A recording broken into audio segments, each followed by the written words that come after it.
Okay, so I got a request to show how to clean a gun, or how I clean my gun. I currently have a DeVilbiss adapter on here to use the D-cups, or the D-cups. Anyway, it makes it really easy to clean. So I just have my lacquer bottle when I'm at home. At work we actually have a spray gun washer, so I can blast lacquer thinner down in there, get it all nice and clean. Obviously you put the lacquer down there until it comes out clear. I usually fill it up and I can set it there. 5 minutes or so goes by, drain it back out, pull the trigger, let it drain. If it's still clear, obviously it's clean. Alright, so if you're going to take your gun apart, lay down a towel so you don't lose any pieces, but I'll show you how to do it. Okay, so air cap. So your air cap. You guys be able to see that, but there's the little tiny holes. One little tiny one right there. There's one little tiny one right there. Now in a spray gun cleaning kit, oh, it's kind of fuzzing out. In a cleaning kit, it'll give you little pieces of wire that'll fit perfectly in those little tiny holes right there. And of course you have where your air comes out, here and here. They have brushes and stuff too, so any gun cleaning kit will have everything you need to clean your gun. You have like pipe cleaners and stuff and all kinds of cool stuff, and lubricant. So the best way to do this, I'll just set that right there. Okay, then you have your fluid tip. Here's your wrench. If you didn't get a wrench with your gun, you got robbed. Pull the trigger when you're taking off the fluid cap, fluid tip. Just hold the trigger.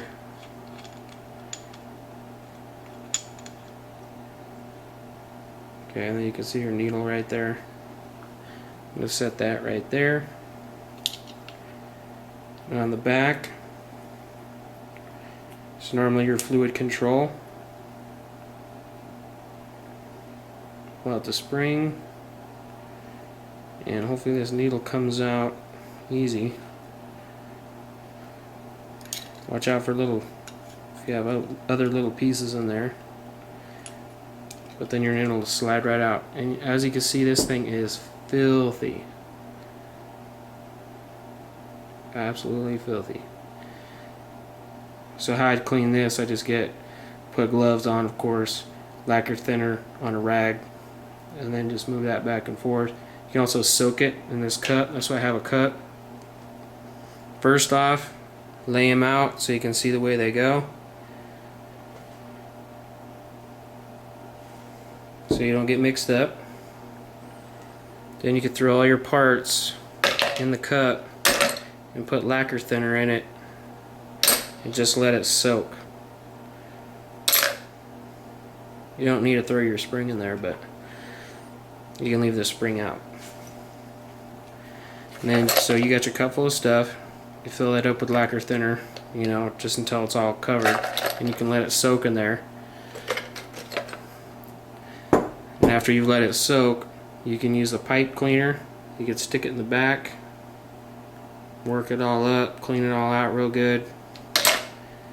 Inside here, where the fluid comes down through here and comes out right here, you'll see it. Sometimes it'll look like the caverns in there, and you just clean that up with the little pipe cleaners that they have with the kits, with the lacquer thinner. All this you do with lacquer thinner. Just make sure it's all nice and wet all the time. You know, squeezing in some of this right here. Clean it all up nice and good, and then just put it back together after you've cleaned all this stuff.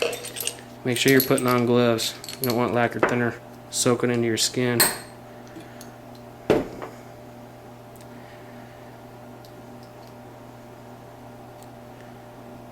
Okay, so once you're done cleaning, you carefully slide your needle back in. You can re-oil your spring with some special lube that comes with the kit. And go ahead and screw that back on. Now remember, in one of the videos I showed you to pull the trigger and then just screw this in until you can feel it start grab on that trigger, and then you can stop. Now remember, with the needle and the fluid tip, pull the trigger back when you're putting it back on. Make sure you don't cross thread anything. Okay, this is very important. You don't want to crank on this to get it tight again. You don't have to crank on it. Okay, you just want to turn it, I don't know, quarter turn or so, just to get it tightened back up. Don't ream on it. It's not a car. So then you can release your trigger, and then you can put your air cap back on. This sucker will spin freely because you can actually adjust that to spray like that, up and down, or normal for side to side. And you just make sure that's all straight.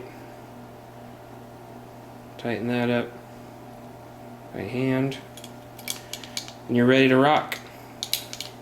Put some more thinner through that after you're done. Hook it up to some air. You're good to go. Alright, I hope this helped. We'll see you guys next time. Subscribe to the videos. Thanks a lot.